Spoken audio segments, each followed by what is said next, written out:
Raise your hand if you can see a nerve fiber in this picture. Okay, raise your finger, or raise your hand now. These are the fiber optics of tissue. Nerves are the fiber optics of tissue. They react brilliantly to polarized light. And they reveal their secrets when you magnify and study them. And so we use polarized light to study these things. Now, we were convinced a priori that nerves were in the bone. We knew they were there because of the structures, other structures we were finding and publishing on. So we wanted a model to compare what we were about to look at in the bone. So we chose the avian or bird model because we're told that dinosaurs are related to birds. And so we thought, what a better model than a bird? So I bought chicken at the store, commercially available chicken, brought it home, and I processed a sciatic nerve from it. And so this is a section cut through the sciatic nerve.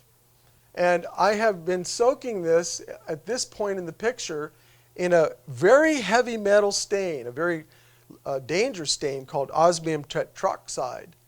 And you'll notice that the axons, the actual fibers, the electrical fibers in here, are starting to take up that stain. Remember, this is fresh.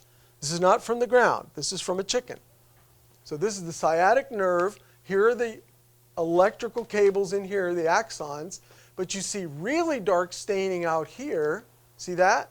That's the blood supply. That's the exterior blood supply. It took up that stain really fast, didn't it? It oxidized it. This is starting to oxidize. But look at the epineurium. The epineurium is not stained at all. It's not affected at all. In fact, I left it for days in osmium. And the epineurium did not want to respond to anything. So we have to use these other methods in staining to look at the structure in them. So that's the outermost layer of the nerve, the epineurium, this connective tissue layer. Now if you peel that off, so if you take that outer layer away, you're left with the perineurium. Here is an inner piece of connective tissue that also does not react to the osmium. But look at the axons now. They're getting as dark as those blood supply vessels were on the outside. So, and you can now see pretty clearly these are some of the individual, we call them fascicles. Remember the little bundles inside here? Those are called, these are fascicles now. So you're beginning to see inner structure. So that's the middle layer of connective tissue around an avian sciatic nerve. Now I have broken away some of the axons and peeled them away for a little higher magnification. And these little axons, these are the fascicles within which the axons ride. These fascicles now are going to be our subject of study as we move along. And we're going to show you these in higher magnification as our model to compare them to the dinosaur bones that we're about to look at, right? All right. So I took fresh fascicles out of the avian nerve and put it in polarized light. And now look at the difference. This is unstained, but it's reacting to the polarized light. And it's giving up its structure. It's a pleated skirt. You see the pleats in it? So these fascicles are arranged together. And what's really interesting is they're not all the same length. They are all different lengths. They terminate at different points. But they reach into each other and they make connection points throughout. And you saw that in one of the diagrams. I can go back to it. But this pleated arrangement is what gives you a very important diagnostic structure.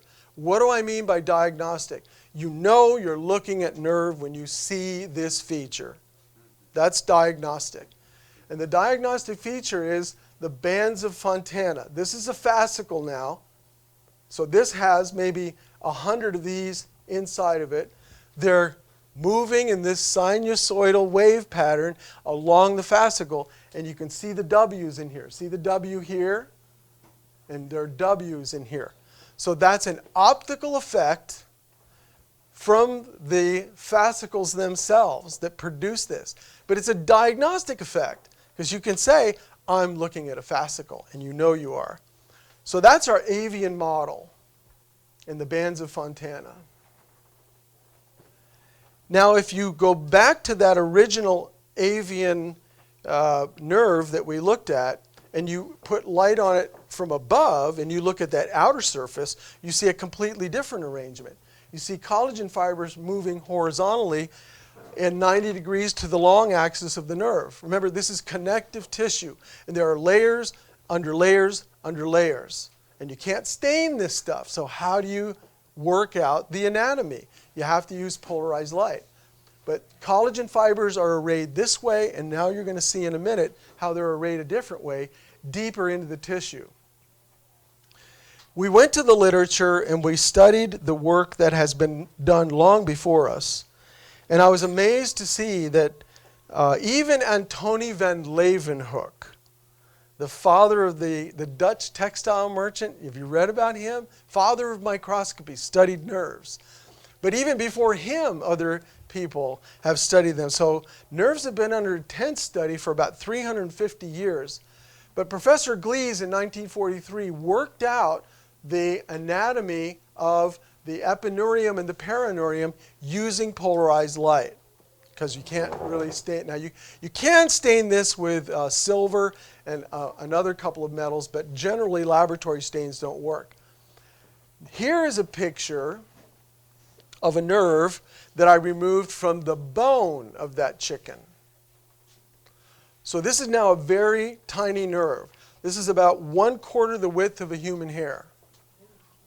So they're very small. But notice the crosshatch pattern here. How did we get that to pop out? Well, we thin sectioned it. We have a machine that cuts sections about 1/100th the diameter of a human hair. So we can cut a very thin section, and using polarized light, we can resolve this structure in here. And look at the crosshatch pattern. Do you see it? So this is fresh nerve from a chicken bone, and it matches the literature. So we know our model is good. We've got a good model to recognize our structure from bone. We understand what bone nerves look like.